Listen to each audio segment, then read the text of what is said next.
There is a huge gap in the history of Christianity that many believers may not have noticed throughout their lives.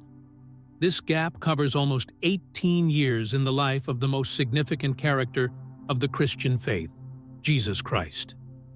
When you realize this quiet milestone, your understanding of the Gospels may falter. Open your Bible and find the Gospel of Luke, chapter 2, verse 41. There you will see the image of the 12-year-old Jesus, who amazes the teachers of the law with his wisdom in the Jerusalem temple. The Gospels tell us that his parents found him after 3 days of searching, when he was discussing theology with Israel's most respected teachers. But then, there is complete silence. The next verse, which mentions Jesus as a person, appears in the Gospel of Luke, chapter 3, verse 23. According to this passage, Jesus was about 30 years old when he began his public ministry. Think about it for a moment. Between the ages of 12 and 30, almost 18 years of his life, the canonical Gospels tell practically nothing. He lived for 18 whole years, half of his earthly life, before embarking on his public mission. It seems strange for a man who was supposed to change the history of mankind. His words are being studied after 2,000 years, and his followers have researched every detail of his life. However, if you think about it, there may be a hidden meaning. The Gospels tell us about the Immaculate Conception of Jesus, the visit of the Eastern Magi, the flight to Egypt, and the murder of innocents on Herod's orders. They describe his early days in Nazareth, as well as a key moment at the age of 12 when he was in the temple. But then there is silence until Jesus reappears at the age of 30, ready to revolutionize Judaism with teachings that were different from what the rabbis of his time preached. Where did he spend his formative years? What did he do? Who did you study with? What experiences shaped his revolutionary thinking? For centuries, the Church has provided a simple and convenient answer to these questions. He worked as a carpenter with his father Joseph in Nazareth. However, this explanation has serious problems. First, if he really spent 18 years as a simple carpenter in a small village in Galilee, how could it be that when he began his public ministry, he demonstrated a deep knowledge not only of the Hebrew Scriptures, but also of philosophy, spiritual concepts, and practices that were not part of the Jewish tradition of that time? Secondly, when Jesus returns to Nazareth to preach, according to Mark chapter 6, verses 2 and 3, the inhabitants of his native village are amazed and say, "Where did this man get such wisdom and such powers? Isn't that the carpenter, the son of Mary?" Pay attention to this reaction. People who have allegedly watched his growth for 18 years cannot believe that this man is the carpenter they knew. Over the years, people have been amazed by his wisdom. If he was around the whole time, they couldn't help but get used to his genius. Something doesn't add up here. And thirdly, Jesus' teachings contain elements that are surprisingly familiar to those who are familiar with Eastern spiritual traditions. They have an idea of the kingdom of God, which is inside every person. Ideas about unity with the divine, techniques of meditation and deep prayer, as well as parables that strongly resemble Buddhist and Hindu stories. This may be a simple coincidence or evidence that has been carefully deleted from official records. During the first 3 centuries of Christianity, many different Gospels were disseminated. Some of them spoke about Jesus' childhood in extraordinary detail. Others described his secret teachings to his closest disciples, and some mentioned traveling to the East. However, when the Council of Nicaea met in the 325th year of our era, under the Emperor Constantine, these various Gospels were destroyed. Under Constantine, only 4 Gospels were recognized as canonical, and the rest were declared heretical. Many of them were destroyed, while others were hidden in remote locations, in the hope that someday the truth would be revealed without endangering those who kept them. But did these deleted texts contain exactly the information that was missing? And did they clearly describe where Jesus was during the years that were lost? It turns out that some of these texts have been preserved. Not all of them were burned. Not all of them disappeared under the weight of church censorship. What these ancient documents reveal is so unusual, so revolutionary, and capable of changing our full understanding of Christianity, that one begins to understand why they were kept silent. But some ancient texts that the Church never wanted to include in the Bible reveal a journey that would change everything. When you think about the Gospels, your mind probably goes directly to Matthew, Mark, Luke, and John. The four canonical Gospels of the New Testament are the only official versions of Jesus' life that the Church considers to be inspired by God. However, in the first centuries of Christianity, the situation was different. At that time, dozens of Gospels were circulating in early Christian communities, among which one can distinguish the Gospel of Thomas, the Gospel of Philip, the Gospel of Mary Magdalene, the Gospel of Peter, the Arabic Gospel of Childhood, the Armenian Gospel of Childhood. Many of these texts were only discovered in the 20th century. Some of them were hidden in clay jars in the Egyptian desert, in a place known as Nag Hammadi. Others were preserved by Eastern Christian communities that never fully agreed with Rome's decisions about which books should be considered sacred. Some of these apocryphal Gospels contain fascinating passages about the last years of Jesus' life. For example, the Arabic Gospel of Childhood, preserved in ancient Coptic and Syriac manuscripts, contains a text describing how the family of Jesus lived in Egypt much longer than indicated in the canonical Gospels. According to this text, Jesus not only fled to Egypt as an infant, but also spent many years there, studying in ancient temples with priests who kept thousands of years of knowledge. That sounds familiar, doesn't it? After all, the canonical Gospels admit that Jesus was in Egypt.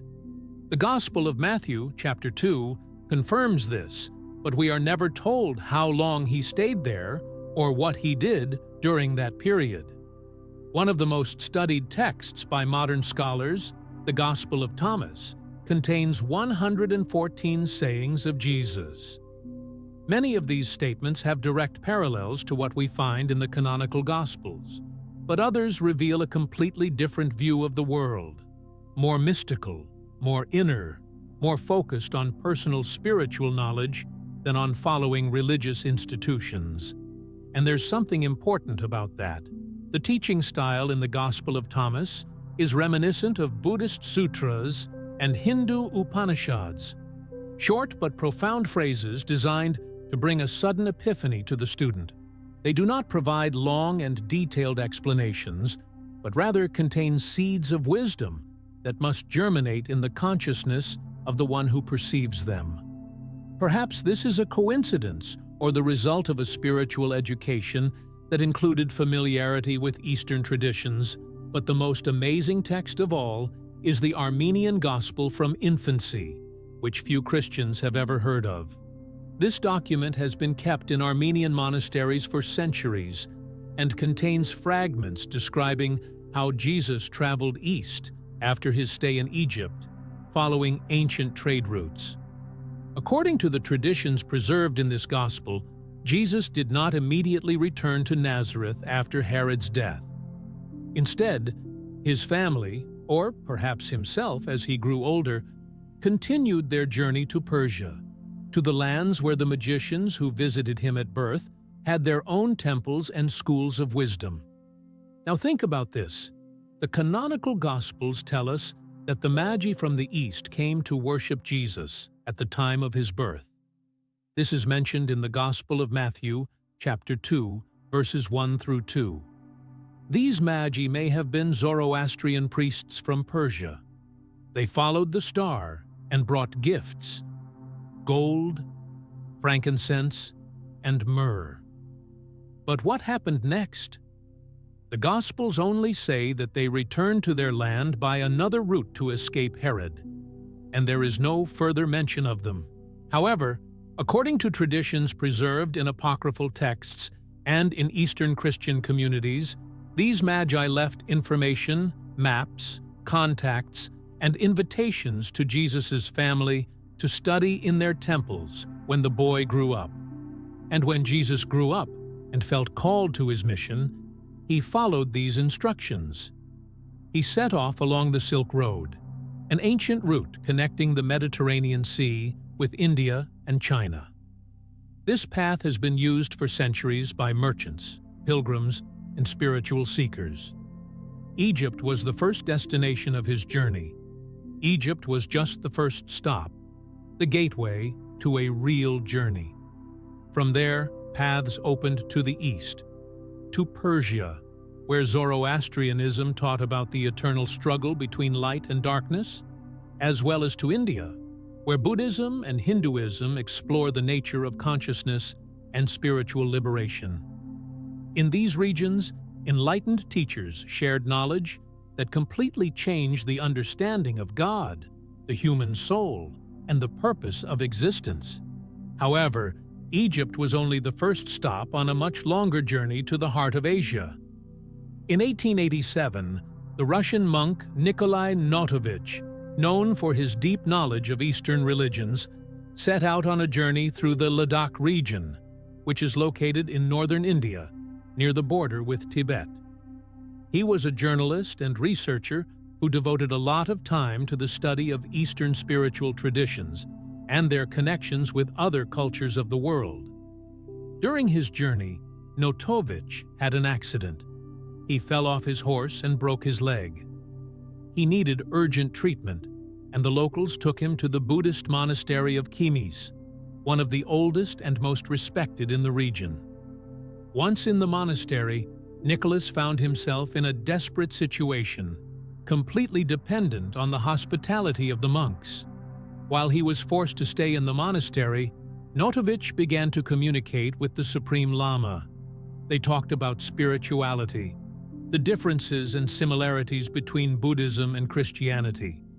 And one day, in one of these conversations, the Lama uttered a phrase that changed Nikolai's life forever.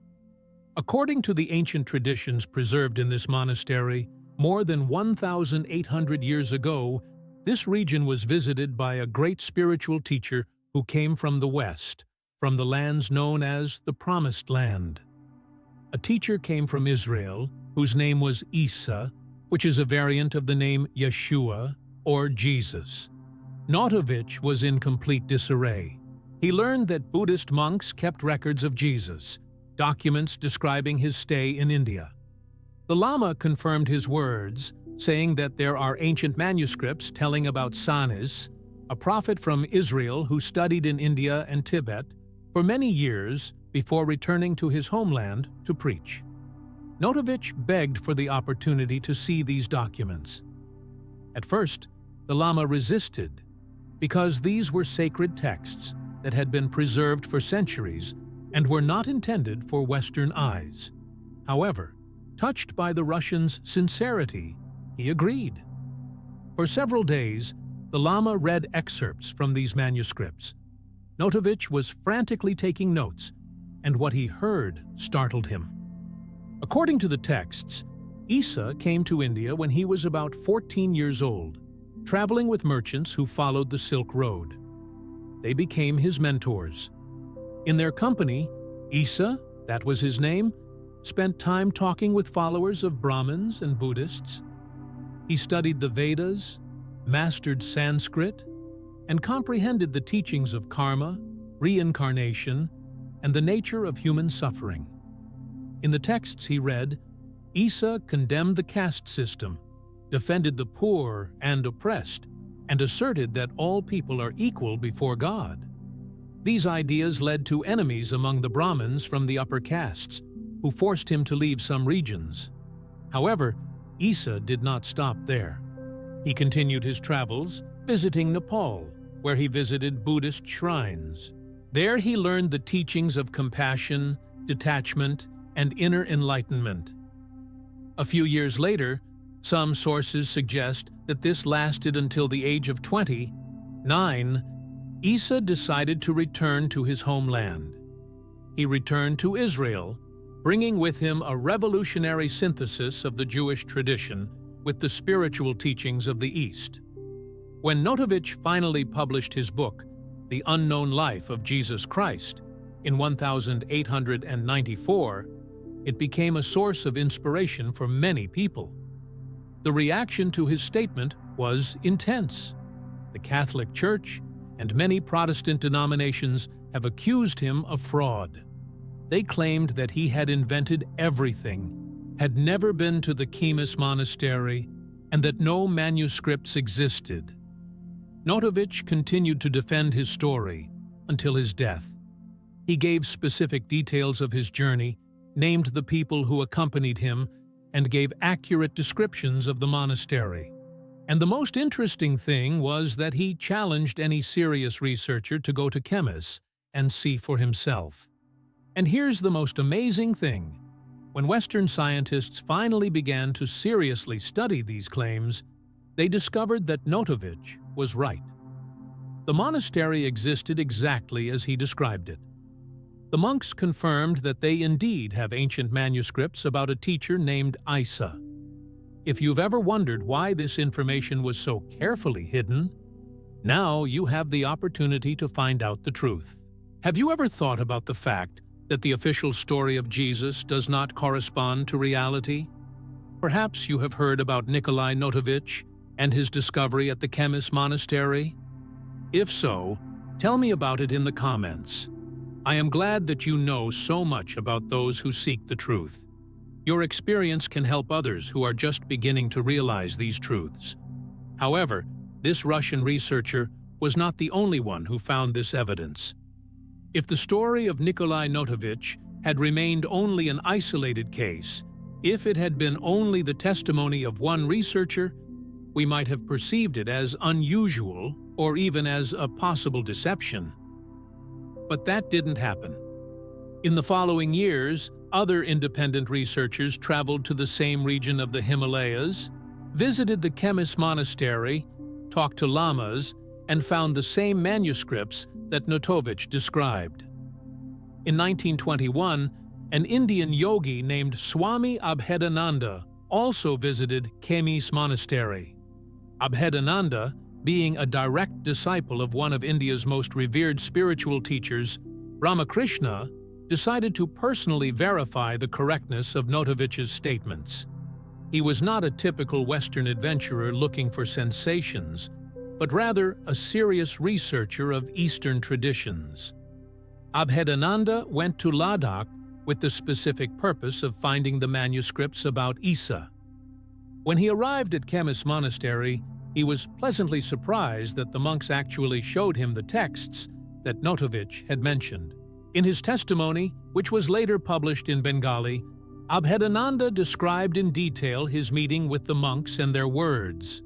Abhedananda not only confirmed the existence of these documents, but also translated some of them himself. Comparing his translations with what Notovich had published decades earlier, he was surprised to find complete agreement on the main points. It's amazing how two completely independent researchers, separated by more than 30 years, came to the same place, studied the same manuscripts, and reported the same stories. But the story doesn't end there. In 1925, the Russian artist and researcher Nikolai Roerich, also known as Nikolai Roerich, visited the Central Asian region. His expeditions to Central Asia were truly legendary, and his activities spanned various fields. He was an artist, an archaeologist, a philosopher, and a nominee for the Nobel Peace Prize. When Nicholas Roerich arrived in the Ladakh region, the locals spontaneously told him about the traditions of Issa. He did not specifically seek this information, but it was the Tibetans who, upon learning that he came from the West, mentioned that a great Western teacher had visited their region many centuries ago. Roerich, a famous traveler, carefully documented these stories in his travel diaries. He wrote that, in many places, not only in Camus, but also in other monasteries and villages, people knew stories about Jesus, how he studied, how he taught love and compassion, and how he protected the oppressed from the powerful. 3 researchers from different eras, 3 independent confirmations. This is already something important. These people had no reason to make up this story. Abhedananda and Roerich were respected figures in their respective fields. They didn't need to create controversy to gain fame. On the contrary, addressing this topic could expose them to the risk of attacks from influential religious institutions. Why would they risk their reputation if they weren't convinced they were talking about something real? In addition, all 3 described the agreed details. The manuscripts were written in Pali. These texts were written in the ancient language of Buddhism and translated from the original, which is believed to have been created shortly after Issa's death. They were part of a larger collection of Buddhist scriptures preserved at the monastery. Skeptics may ask the question, where are these manuscripts now? If they really exist, why weren't they photographed and placed in a museum? The answer to this question lies in the unique nature of Tibetan monasteries and a special approach to preserving sacred texts. For Buddhist monks, these documents are not museum exhibits. They are living religious writings. Monks do not put them on display to Western tourists and do not provide them for scientific analysis, which may harm them. Instead, they keep them safe, and only serious scientists who respect their sacred nature have access to them. However, after the Chinese invasion of Tibet in 1950, many monasteries were destroyed, and countless ancient manuscripts were burned or lost. Access to these valuable sources of knowledge is now limited. But what exactly did these texts contain about what Jesus learned in the East? This is where the really important part begins. Even if we had never heard of the Camus manuscripts and completely ignored the testimonies of Notovich, Abhedananda, and Roerich, there is one thing that we cannot ignore. These are Jesus' own words, recorded in the canonical Gospels. When you read these sayings, having at least a superficial understanding of Buddhism and Hinduism, you notice amazing parallels with these teachings. Something unusual immediately catches my eye in this story. It is impossible to deny the parallels that can be drawn. Let's start with the most important teaching of Jesus, which can be found in the Gospel of Luke, chapter 17, verse 21. The kingdom of God is within you. This short and simple phrase became a real revolutionary statement in first-century Judaism. The Pharisees, Sadducees, and all other Jewish religious movements of the time focused God in the temple, in Jerusalem, as well as in external laws and rituals. However, Jesus said, "No, the kingdom of God is within you." This teaching is closely related to the Hindu concept of Atman, an inner being that is identical to Brahman, the absolute reality. The Upanishads, Hindu sacred texts written centuries before the birth of Jesus, constantly repeat, Tat Tvam Asi, you are that. The divine is not separate from us. It is in the very essence of our being. Is this a coincidence, or is it evidence that Jesus deeply internalized this understanding during his years of study in India? Let's now look at the Sermon on the Mount. The sermon contained in the Gospel of Matthew, especially in chapters 5, 6, and 7, is a collection of teachings worth reading. Then it is recommended to consult the Dhammapada, a collection of the Buddha's sayings. Let's consider some parallels between these two texts. Firstly, "Blessed are the meek, for they will inherit the earth." This expression from the Gospel of Matthew echoes the statement from the Dhammapada. Overcome anger with love, overcome evil with goodness, defeat the miser with generosity, defeat the liar with the truth. Secondly, "Blessed are the merciful, for they will receive mercy." this also echoes the Dhammapada. Hatred never ends with hatred. Hatred ends only with love. This is an eternal law. Thirdly, do not judge, that you may not be judged. This expression resembles the words from the Dhammapada, that it is easy to see the shortcomings of others, but it is difficult to realize your own. These parallels can be traced throughout the text. They are not identical. Jesus had his own voice and style, but the general structure of thinking is strikingly similar. Dr. Bart Ehrman, a professor of religious studies at the University of North Carolina and one of the most respected scholars in the field of the New Testament, notes that these parallels have been of interest to scholars for decades. Although Ehrman does not agree that these texts are exact copies of each other, he recognizes their similarities and points out the importance of studying them. Although he does not claim that Jesus traveled to India, he admits that the similarities between Buddhist teachings and Jesus's words are quite remarkable and can hardly be explained by mere coincidence.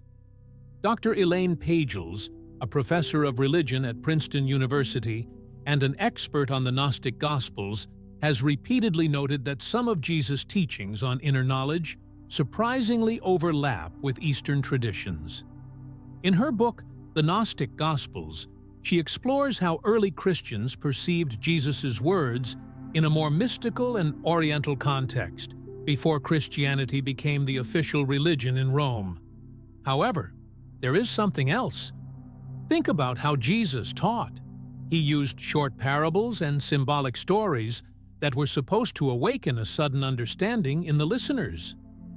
This was not the traditional form of rabbinic teaching in first-century Judaism. Rabbis usually taught through lengthy discussions about legislation, quoting the scriptures and building logical chains of arguments. But Jesus used simple stories about seeds, vineyards, and lost coins. Each parable was similar to the parables of the koans, tools designed not so much to convey information as to cause changes in the minds of listeners.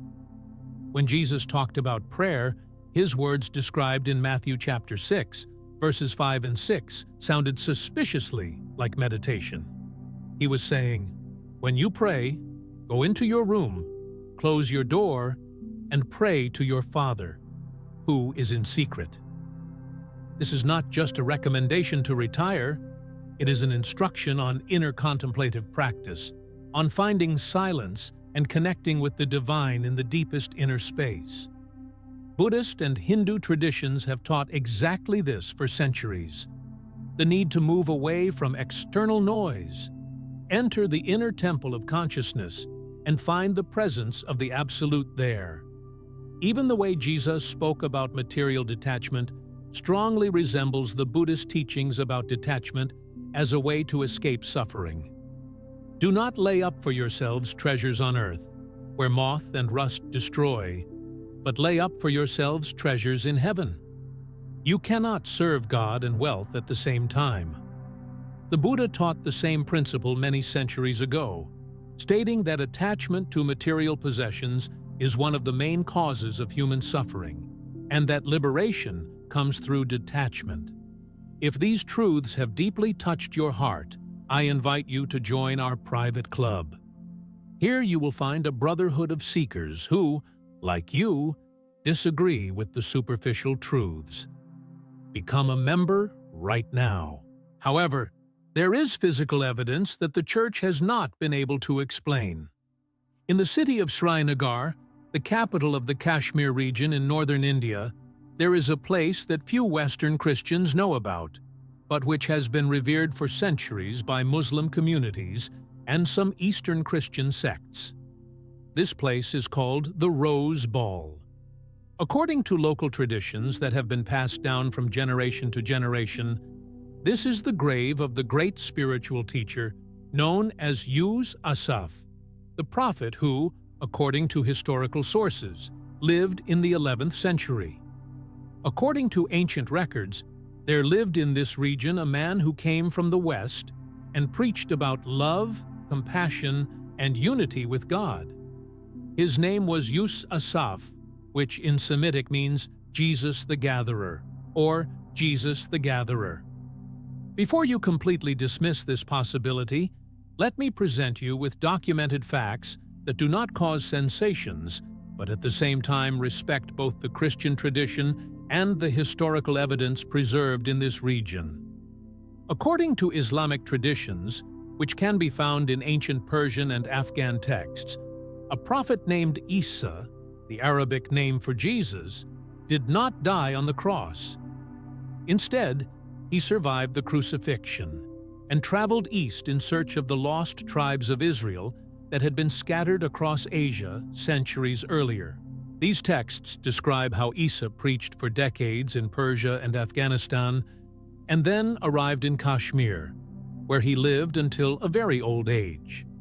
When he finally died, he was buried in Srinagar, a sacred place that marks his grave and has always been revered. For centuries, pilgrims from all over the world have gathered in Rosabal, located in Kashmir. Muslims, Hindus, and even some Eastern Christian groups came here to honor the memory of the great spiritual master. It is important to understand that these traditions do not necessarily contradict how traditional Christian theology understands the resurrection of Christ. There are several ways to explain these traditions without denying the Christian faith. Some scholars suggest that the legends of Yusuf may relate to the lost years of Jesus before he began his public ministry. They believe that during those 18 years, Jesus was indeed able to visit Kashmir, but then returned to Israel to fulfill his mission. Others believe that these traditions preserve the memory of Jesus' disciples who brought his teachings to India after his death and resurrection. Over time, these stories merged with the image of Jesus himself.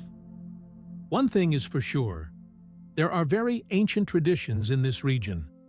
There are traditions closely related to early Christianity that tell of a Western teacher who taught the same things that Jesus taught.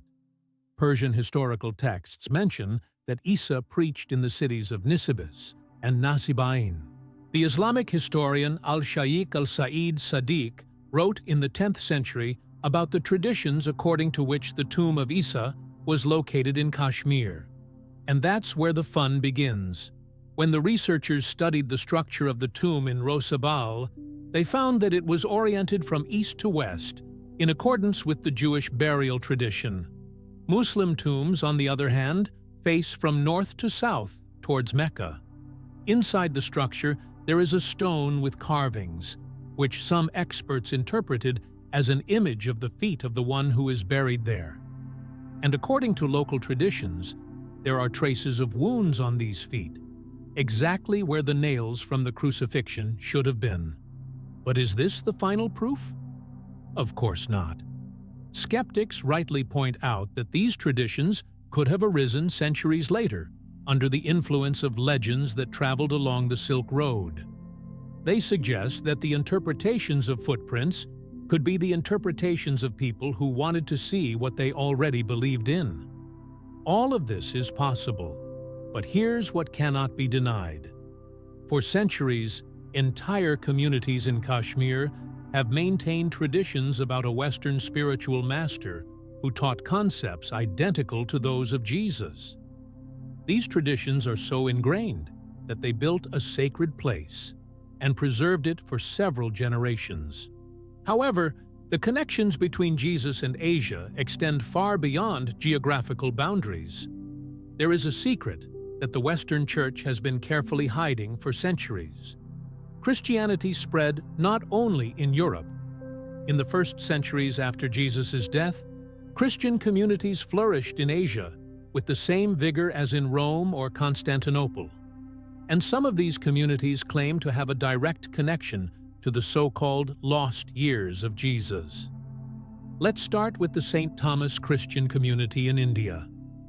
This community, which exists to this day in the state of Kerala in southern India, claims to have been founded by the Apostle Thomas in the 52nd year of our era. But the most interesting thing is that, according to oral traditions that have been preserved for almost 2,000 years, Thomas came to India not as a pioneer missionary, but with a different purpose. A faith that no one knew about appeared in a region where there were already communities familiar with Jesus' teachings. How could this happen if Thomas was the first apostle to set foot on this earth?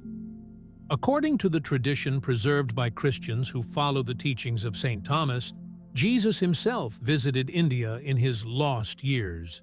He studied and taught there. When Thomas arrived decades later, he met people who remembered a teacher named Issa. Thomas didn't have to start all over again. He just said, "Do you remember the teacher who was here decades ago?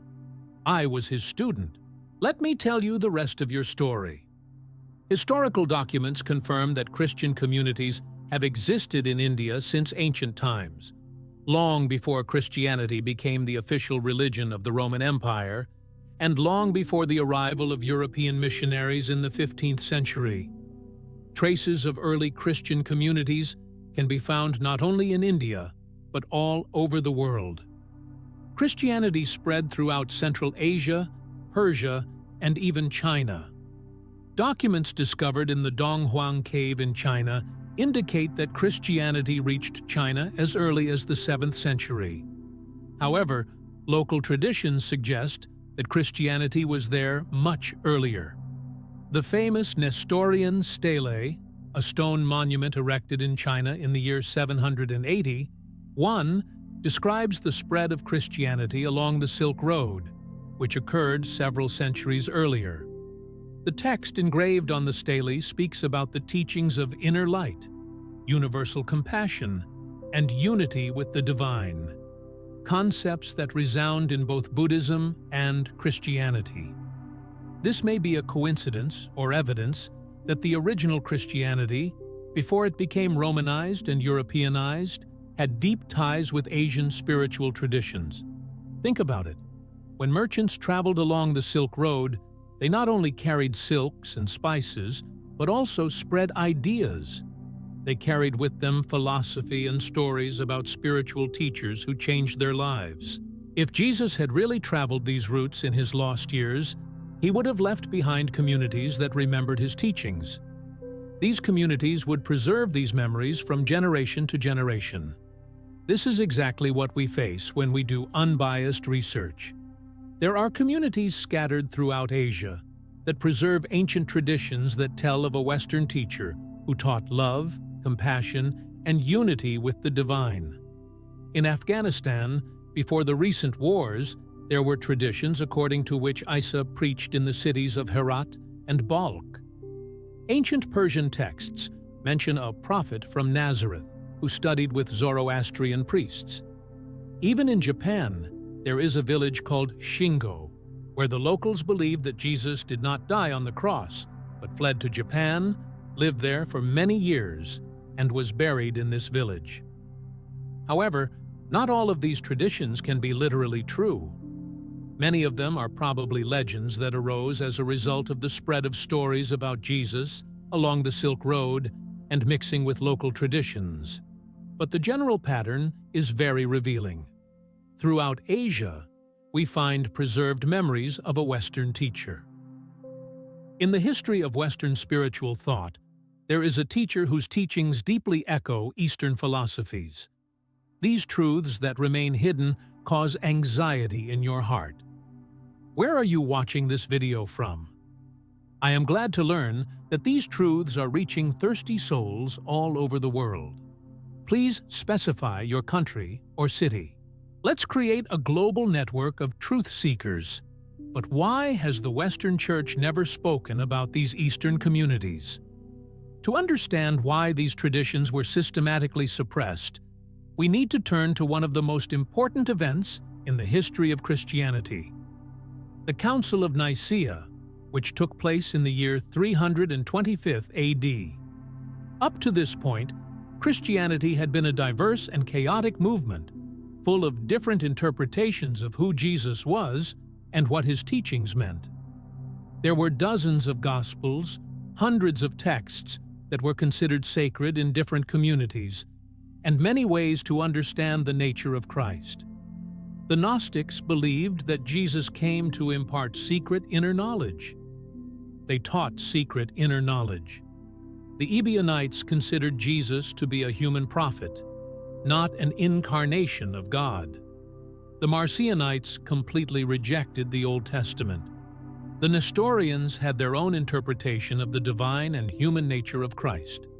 It was a beautiful spiritual chaos, but still chaos. And Emperor Constantine, who had recently converted to Christianity, needed order.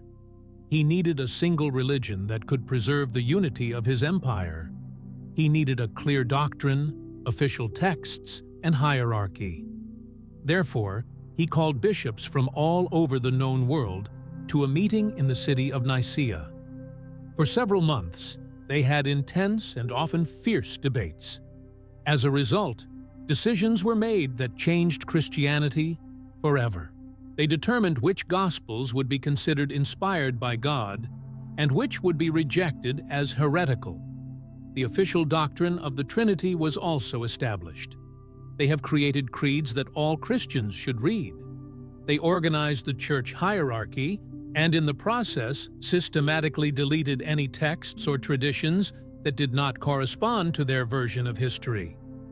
The Gospels that mention Jesus' travels to the East were rejected. The teachings of direct inner knowledge, so similar to Buddhism and Hinduism, were declared heretical. Christian communities that have retained ties to Eastern traditions have found themselves on the periphery. Dr. Bart Ehrman, in his book Lost Christianities, describes in detail how dozens of early Christian groups were gradually excluded from official history. This happened not because their beliefs were wrong, but because they did not correspond to the version of Christianity that the bishops gathered in Nicaea decided. Dr. Elaine Pagels, in her book The Gnostic Gospels, talks about how texts that focus on direct spiritual experience have been pushed out of circulation in favor of texts that affirm the authority of the institutional church. A strong church needed people to depend on priests, sacraments, and institutions. She could not allow people to believe that they could communicate directly with the divine without intermediaries. The traditions of Jesus' travels to the East posed a direct threat to this power structure. If Jesus really studied with Buddhist and Hindu teachers, he could have mastered the teachings of direct inner knowledge, as well as learned meditation and contemplation techniques in Eastern monasteries. This meant that Christianity was no longer a unique divine revelation, but had become part of a broader universal spiritual tradition. This was unacceptable for the Church, which considered itself the sole guardian of the truth. As a result, the texts were destroyed, the traditions were declared heretical, and the communities that preserved them were persecuted. Historical documents show that entire libraries were destroyed after the Council of Nicaea. Monks who refused to transmit forbidden texts were tortured or killed. Eastern Christian communities that maintained ties with Asian traditions were forced to convert to official Christianity or disappear. The Council of Nicaea was not a neutral event for the search for truth, but an act of political power. At this point, Christianity ceased to be a diverse spiritual movement and turned into a hierarchical institution controlled from above. And one of the first victims of this process was the truth about the lost years of Jesus.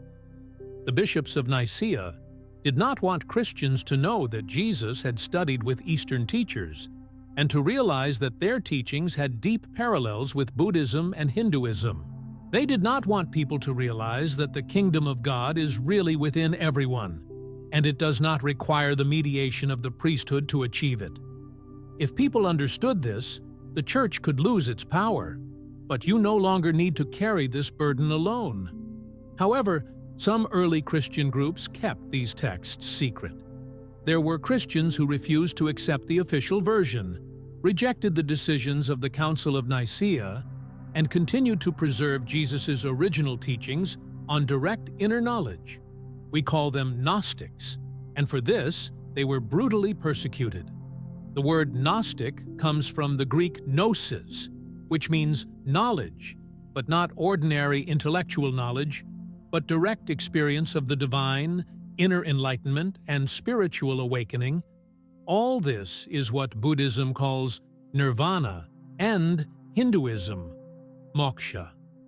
The Gnostics believed that Jesus did not just come to die for the sins of mankind, although they did not deny his sacrifice.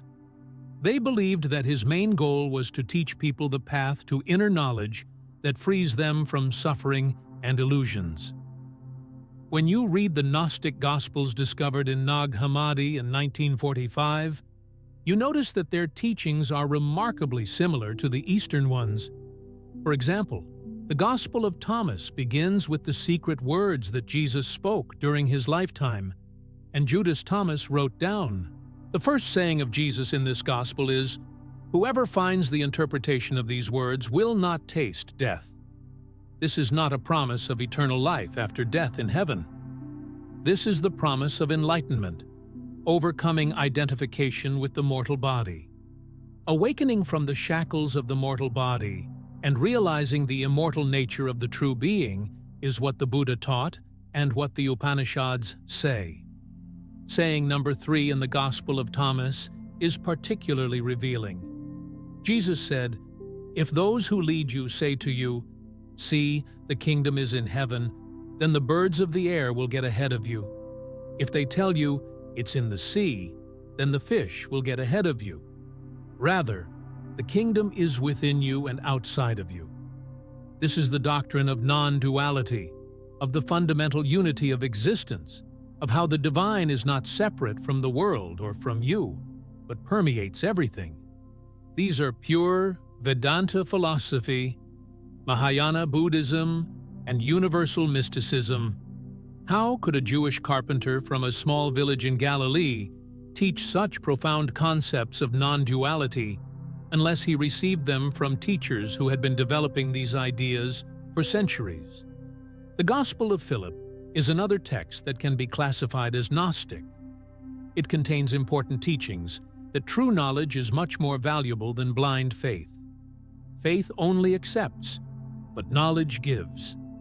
Faith only believes, but knowledge experiences. In Eastern traditions, there is an important difference between believing in something because you have been told it and direct knowledge that comes through your personal experience. This difference is not limited to Eastern teachings only. Muslim Sufi mystics also make a clear distinction between faith and direct understanding. Zen masters constantly remind us not to confuse the finger pointing at the moon with the moon itself. Hindu yogis emphasize the importance of personal experience in understanding the Atman, not just studying the scriptures. According to the Gnostic Gospels, Jesus also taught similar things. Of particular interest is the Gospel of Mary Magdalene, the complete gospel attributed to Mary Magdalene and excluded from the canon. It describes mystical visions and teachings about ascending through various levels of consciousness. These descriptions of levels of consciousness and spiritual ascent are remarkably similar to the chakra systems in Hindu yoga and the maps of spiritual development in Tibetan Buddhism. One can only wonder if this is just a coincidence or proof of the deep relationship between different spiritual traditions. It is believed that Jesus became familiar with these systems during his stay in the East and incorporated them into his teachings. Dr. April DeConnick, a professor of biblical studies at Rice University and a specialist in Gnostic texts, has devoted much work to how early Gnostic communities preserved Christian traditions that had deep ties to Eastern mysticism. In his book, The Gnostic New Age, DeConnicus argues that the Gnostics were not heretics who distorted the original Christianity. On the contrary, they were his guardians, preserving Jesus' teachings on inner transformation and direct knowledge of the divine. However, these communities were systematically destroyed. Their texts were burned, their leaders executed, and their gospels were buried in the Egyptian desert for 16 centuries, awaiting their rediscovery. If you have ever felt that Jesus' teaching about inner knowledge does not correspond to the official dogma, please share your experience in the comments. There is one detail in the canonical Gospels that has gone unnoticed for centuries. Let's return to this fascinating moment, which is located at the very beginning of these books. This fact is so familiar to most Christians that they don't even think about its profound significance. Dree, Wizards of the East. In the Gospel of Matthew, chapter 2, verses 1 and 2, we read, "When Jesus was born in Bethlehem of Judea, in the time of King Herod, the Magi came to Jerusalem from the east and asked, 'Where is the King of the Jews?' They said, 'We have seen his star in the east and have come to worship him.'" Let's think about it. Who were these magicians? Why were they looking specifically for the King of the Jews? How did they know about the birth of Jesus? And why did the birth of a Jewish child in a small village in Palestine mean so much to them that they traveled hundreds or even thousands of kilometers to find him? The Christian tradition romanticized them as the three kings. We gave them names: Melchior, Gaspar, and Balthazar. We often imagine them in nativity scenes, but rarely think about who they really were. The Gospel uses the Greek word magician, which in ancient times had a special meaning. It referred to the Zoroastrian priests of Persia, known as experts in the field of astrology, astronomy, and esoteric spiritual practices. Zoroastrianism is one of the oldest and most complex religions of the ancient world. He originated in Persia centuries before the birth of Jesus and put forward deep ideas about the struggle between light and darkness, about the freedom of human will, and about the future Savior who will bring redemption to the world. Zoroastrian priests studied the sky with great interest. They believed that the movements of the stars and planets revealed divine secrets, and according to their prophetic traditions, they expected the birth of a great spiritual teacher. When they saw a certain astrological configuration, they interpreted it as an omen of that event. They found out about the birth of the expected teacher and went in search of him. But the fun begins here. When they arrived, they not only worshipped the child, as described in the Gospel, but also brought gifts: gold, frankincense, and myrrh. In Persian culture, these gifts had a deep symbolic meaning. Gold represented royalty, frankincense symbolized divinity, and was used in religious rituals, and myrrh was used to anoint bodies in preparation for death. These magicians not only recognized that a king had been born, but also realized that someone had been born who would become both a king and a priest, whose death would have a deep spiritual meaning. How could they know so much about this Jewish boy's mission? Perhaps their own prophetic traditions suggested this to them. Or Zoroastrianism and Judaism shared common expectations related to messianism. There would be no deep connections between the spiritual traditions of Persia and Israel, which are hardly discussed in Christian churches. And that's the part that most Christians never consider. The Gospel tells us that these magi came, worshipped the child, and left, and were never mentioned again. But it makes sense. If these Persian priests traveled thousands of kilometers following their prophecies, if they found the child they were looking for, if they recognized him as the expected teacher, then why did they just leave and never come back? Didn't they tell their family anything about their temples in Persia? Didn't they leave any ways to contact them? Didn't they invite the boy to study with them when he grows up? This seems extremely unlikely. It is much more reasonable to assume that they really left information, that they really established a connection with the family, that they really laid the foundations for a future invitation. When Jesus was a teenager, he began to spiritually awaken and felt called to prepare for his mission. This connection was already waiting for him there. The doors of the Persian temples were open. and the teachers were ready to receive the child whose birth they had celebrated many years ago. The Silk Road, that ancient route that connected the Mediterranean Sea with the heart of Asia, was in front of him, as if inviting him on a journey. And according to the tradition preserved in texts, Apocrypha, and Eastern communities, Jesus responded to this call. He continued his journey and studied with these teachers. The Magi from the East were not just an episode in the story of Jesus. It was they who opened the door to his deepest spiritual education. And when Jesus grew up, he returned to them to learn their secrets. Now we inevitably come to the question, if all this evidence exists, the manuscripts and everything else, then how can we explain the fact that Jesus never mentioned his Eastern teachers? Many researchers point to clear parallels between Jesus' teachings and Eastern philosophy, as well as the existence of ancient Asian Christian communities and traditions that have been passed down for centuries. But why have most Christians never heard of this? Churches do not talk about the lost years of Jesus, and theological seminaries carefully avoid this topic.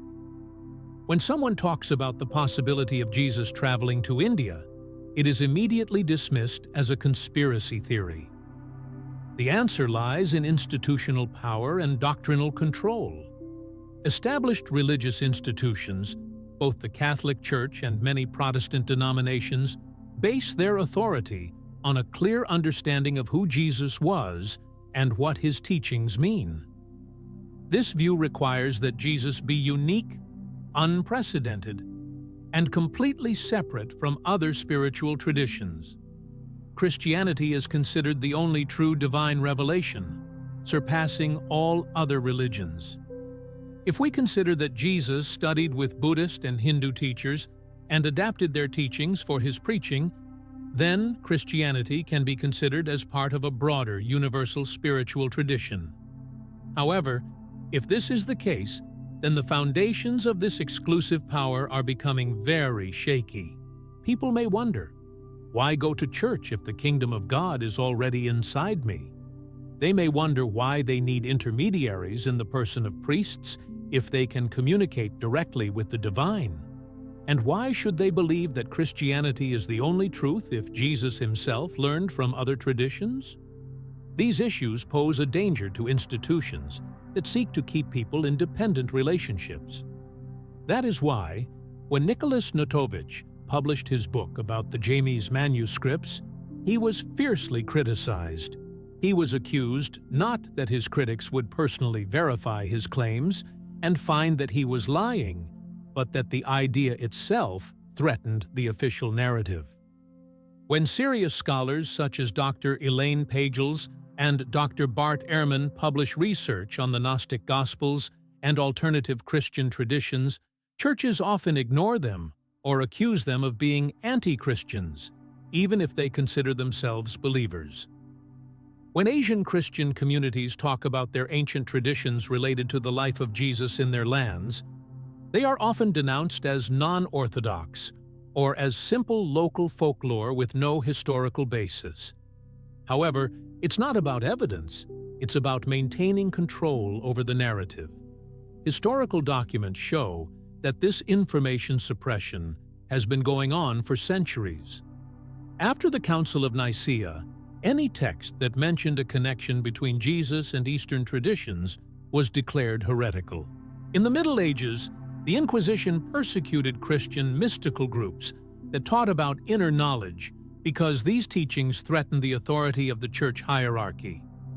Nowadays, when Western researchers began to explore Asia and discover these preserved traditions, their findings were systematically downplayed or ridiculed by conservative scholars who were interested in preserving the traditional narrative. Even today, if someone in official circles seriously raises this issue, they risk facing condemnation and rejection. If a Christian pastor in an ordinary church had mentioned that Jesus could have studied in India, he would probably have faced serious consequences. He could have lost his position and been charged with heresy. Your congregation might be divided by fear of change, fear of losing confidence, and fear that faith will falter. These fears are powerful control tools. But here's the irony. Knowing the truth about the lost years of Jesus does not weaken the Christian faith, but strengthens it. Because it shows us a more human, more real, and more connected Jesus. Jesus, who not only appeared at the age of 30 with full divine wisdom, but also devoted years to searching, studying, teaching, and deepening his understanding of God. He shows us Jesus, who revered other spiritual traditions, saw the truth in the teachings of Eastern teachers, and integrated this truth into his faith. In his message, he conveys universal wisdom. He demonstrates that Christianity does not have to be exclusive in order to be true. It can engage in dialogue with other religions, not with arrogant superiority, but with the understanding that all great spiritual traditions point to the same supreme reality. You're not crazy if you doubt the official version of the story. Historical data confirms your intuition. The evidence is available to anyone who has the eyes to see and the courage to explore. Some institutions prefer to stick with the traditional version because it gives them power.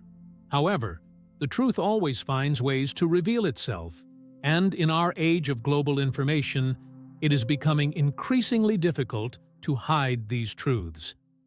The manuscripts that were buried are now being discovered. Traditions that were suppressed are being documented. Researchers who have been ridiculed find an excuse. We continue to search for new evidence. Knowledge that for centuries was available only to scientists who were able to travel to remote monasteries in the Himalayas is now available to anyone with internet access and who is not subject to bias. We are experiencing a historic moment of mass awakening, and although there is still resistance from officials, it is weakening under the pressure of a multitude of evidence. There have been cases when serious scientific research on this topic has been blocked. University professors offered expeditions to study the Gemas manuscripts, but funding for these expeditions was mysteriously refused. Documentary filmmakers who tried to film traditions in Tibetan monasteries faced pressure from conservative religious groups who did not want their findings to be made public. However, the truth always finds its way to the light. Deep down, the question of Jesus' lost years is not just a historical one. He is much deeper about the nature of divine truth. Was God so limited that he could only reveal himself through a specific religious tradition?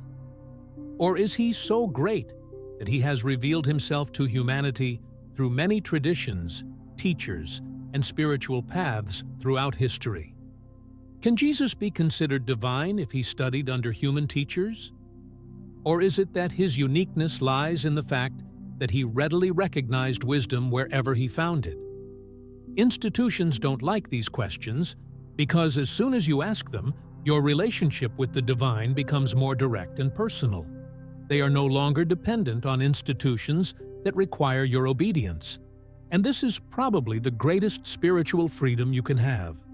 The trials we went through were difficult. However, the truth always finds a way to show itself. So we have come to the end of our research. You've reviewed the evidence, looked at possible versions, and seen how the disparate pieces of the historical puzzle are beginning to add up to a single picture.